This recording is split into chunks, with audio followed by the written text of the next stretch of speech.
세계 인권선언 72주년을 맞아 대구 경북 시민단체들이 올해 5대 인권 뉴스를 발표했습니다.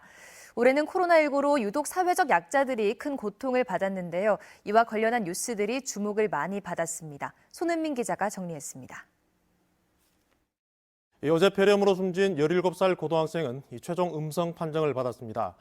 처음 증상이 나타난 뒤 고열 등으로 여러 차례 병원에 갔지만 제대로 치료를 받지 못하면서 상태가 급격히 악화됐습니다.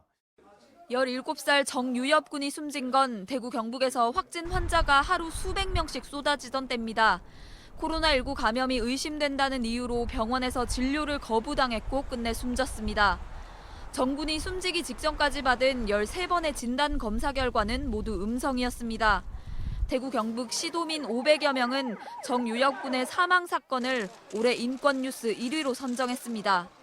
재난 상황에서 의료 공백으로 시민의 생명과 건강권이 침해된 대표적인 사례로 본 겁니다.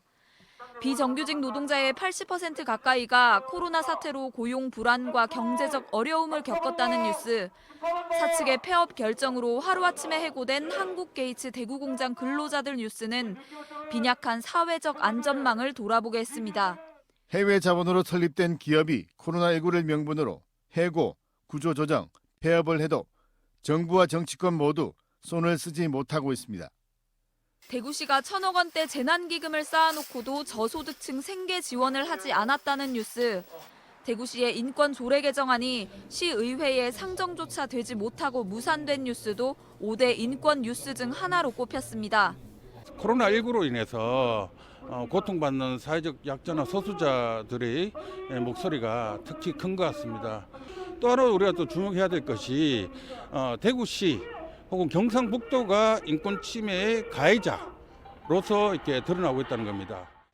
한편 주목해야 할 인권 증진 뉴스로는 영남대 의료원 해고 노동자와 법의 노조 통보 후 면직됐던 전교조 전 대구지부장의 복직, 아파트 경비 노동자 인권 조례 제정 등이 선정됐습니다.